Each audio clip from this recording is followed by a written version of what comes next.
നിങ്ങൾ എപ്പോഴെങ്കിലും ചിന്തിച്ചിട്ടുണ്ടോ എന്തുകൊണ്ടാണ് നാം എടുക്കുന്ന പല തീരുമാനങ്ങളും പകുതി വഴിയിൽ ഉപേക്ഷിക്കുന്നത് എന്ന്? ജനുവരി 1-ാം തീയതി ജിമ്മിൽ പോകാൻ തീരുമാനിക്കുന്നു. ഫെബ്രുവരി ആകുമ്പോഴേക്കും അത് നിർത്തുന്നു. ഡയറ്റ് ചെയ്യാൻ തുടങ്ങുന്നു, പക്ഷെ ബിരിയാണി കാണുമ്പോൾ കൺട്രോൾ പോകുന്നു. നമുക്ക് ആഗ്രഹമില്ലാത്തത് കൊണ്ടാണോ? അല്ല. നമുക്ക് മടിയായത് കൊണ്ടാണോ? അതുമല്ല. പിന്നെ എന്താണ് യഥാർത്ഥ പ്രശ്നം? നമ്മുടെ തലച്ചോറിന് കഷ്ടപ്പെടാൻ ഇഷ്ടമല്ല. അതിന് വേണ്ടത് സന്തോഷമാണ്. Change is easy when it is enjoyable. അതെ, മാറ്റം വേദന നിറഞ്ഞതാകരുത്, മറിച്ച് അത് ആസ്വാദ്യകരമായാൽ വിജയം ഉറപ്പാണ്. അതെങ്ങനെ പ്രാവർത്തികമാക്കാം ഇന്നത്തെ വീഡിയോയിൽ നമുക്ക് നോക്കാം. നമ്മൾ ഭൂരിപക്ഷം പേരും മാറ്റത്തിനായി ആശ്രയിക്കുന്നത് വിൽ പവർ അല്ലെങ്കിൽ ഇച്ഛാശക്തിയെയാണ്.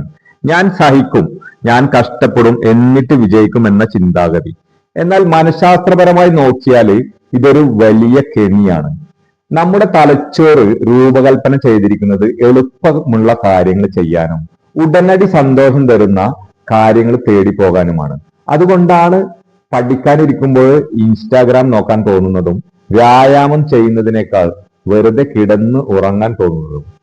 നിങ്ങൾക്ക് ഇഷ്ടപ്പെടാത്ത ഒരു കാര്യം വെറും വാശിയോടെ പുറത്ത് കുറെ നാൾ ചെയ്തേക്കാം, പക്ഷെ എന്നായാലും നിങ്ങളുടെ മനസ്സ് അതിൽ നിന്ന് മടുക്കും. അതുകൊണ്ട് കഷ്ടപ്പെട്ട് മാറാൻ ശ്രമിക്കുന്നത് നിർത്തുക, പകരം സ്മാർട്ടായി മാറാൻ ശ്രമിക്കുക. ജെയിംസ് ക്ലിയർ തന്റെ ആറ്റോമിക് ഹാബിറ്റ് എന്ന പുസ്തകത്തിൽ പറയുന്ന ഒരു നിയമമുണ്ട്: മേക്ക് ഇറ്റ് സാറ്റിസ്ഫൈങ്. ചെയ്യേണ്ട കാര്യങ്ങൾ സന്തോഷമുള്ളതാക്കി മാറ്റുക. ഉദാഹരണത്തിന്, നമ്മൾ ശരീരഭാരം കുറക്കാൻ ട്രെഡ്മില്ലിൽ ഓടുന്നത് അത് നമുക്ക് പലപ്പോഴും ബോറടി ഉണ്ടാക്കും.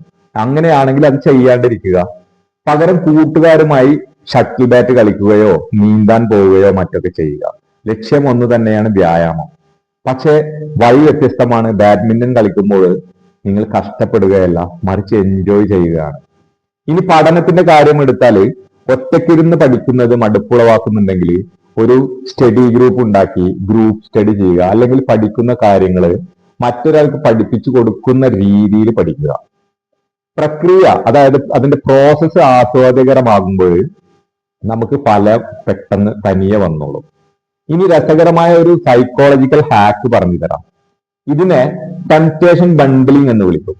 നിങ്ങൾക്ക് ചെയ്യാൻ മടിയുള്ള ഒരു കാര്യത്തെ നിങ്ങൾ ചെയ്യാൻ ഏറെ ഇഷ്ടമുള്ള ഒരു കാര്യവുമായി ചേർത്ത് വെക്കുക. ഉദാഹരണത്തിന്, നിങ്ങൾ പാത്രം കഴുകാനോ വീട് വൃത്തിയാക്കാനോ മടിയാണെങ്കിൽ, പക്ഷെ പലപ്പോഴും നമുക്ക് പാട്ട് കേൾക്കാൻ അല്ലെങ്കിൽ ഒരു പോഡ്കാസ്റ്റ് കേൾക്കാനൊക്കെ ഇഷ്ടമാണ്. ഇങ്ങനെ ഒരു നിയമം വെക്കുക: ഞാൻ വീട് വൃത്തിയാക്കുമ്പോൾ മാത്രമേ ഇനി ഫേവറേറ്റ് പാട്ട് കേൾക്കൂ അല്ലെങ്കിൽ പോഡ്കാസ്റ്റ് കാണൂ. ഇതോടെ മടുപ്പുളവാക്കുന്ന ജോലി നിങ്ങളുടെ ഇഷ്ടപ്പെട്ട വിനോദത്തിനുള്ള ഒരു അവസരമായി മാറും. കുറെ നാൾ കഴിയുമ്പോൾ ആ പോഡ്കാസ്റ്റ് കേൾക്കാൻ വേണ്ടി മാത്രം നിങ്ങൾ വീട് വൃത്തിയാക്കാൻ തുടങ്ങും. ഇങ്ങനെ നമുക്ക് മടുപ്പുള്ള കാര്യങ്ങളെ തലച്ചോറിന് പ്രിയപ്പെട്ടതാക്കി മാറ്റാം. മാറ്റങ്ങൾ പലപ്പോഴും പരാജയപ്പെടുന്നത് അതിന്റെ ഫലം കിട്ടാൻ വൈകുന്നത് കൊണ്ടാണ്. ജിമ്മിൽ പോയാൽ ഫിറ്റാകാൻ മാസങ്ങൾ എടുക്കും, പക്ഷെ ഇന്നൊരു ബർഗറോ ഷവർമയോ കഴിച്ചാൽ ഇപ്പോഴേ രുചി അറിയാം. അതുകൊണ്ട് നല്ല ശീലങ്ങൾ വളർത്താൻ ഒരു ചെറിയ റിവാർഡ് അല്ലെങ്കിൽ ഒരു സമ്മാനം സ്വയം നൽകുന്നത് ശീലമാക്കുക. ഒരാഴ്ച കൃത്യമായി പഠിച്ചാൽ വീക്കെൻഡിൽ ഒരു സിനിമ കാണാം, അല്ലെങ്കിൽ ഇഷ്ടപ്പെട്ട ഭക്ഷണം കഴിക്കാം. ഈ ചെറിയ സന്തോഷങ്ങളാണ് നമ്മളെ വലിയ മാറ്റങ്ങളിലേക്ക് പിടിച്ച് കൊണ്ടുപോകുന്നത്. ഓർക്കുക, യാത്ര ആസ്വദിച്ചാലേ ലക്ഷ്യസ്ഥാനത്ത് എത്താൻ സാധിക്കൂ. സുഹൃത്തുക്കളെ, ജീവിതത്തിൽ മാറ്റം കൊണ്ടുവരാൻ സ്വയം യുദ്ധം ചെയ്യേണ്ട കാര്യമൊന്നുമില്ല. മാറ്റം എളുപ്പമാകുന്നത് അത് ആസ്വാദ്യകരമാകുമ്പോഴാണ്. അതുകൊണ്ട് ഇന്ന് തന്നെ ആലോചിക്കുക, നിങ്ങളുടെ ലക്ഷ്യങ്ങളെ എങ്ങനെ കൂടുതൽ രസകരമാക്കാം. ഈ വീഡിയോ നിങ്ങൾക്ക് ഉപകാരപ്രദമായി എന്ന് കരുതുന്നു. ഇഷ്ടപ്പെട്ടെങ്കിൽ തീർച്ചയായും ലൈക്ക് ചെയ്യുക. ഏത് ശീലമാണ് നിങ്ങൾക്ക് ഇനി മുതൽ എൻജോയ് ചെയ്ത് മാറ്റാൻ പോകുന്നത്?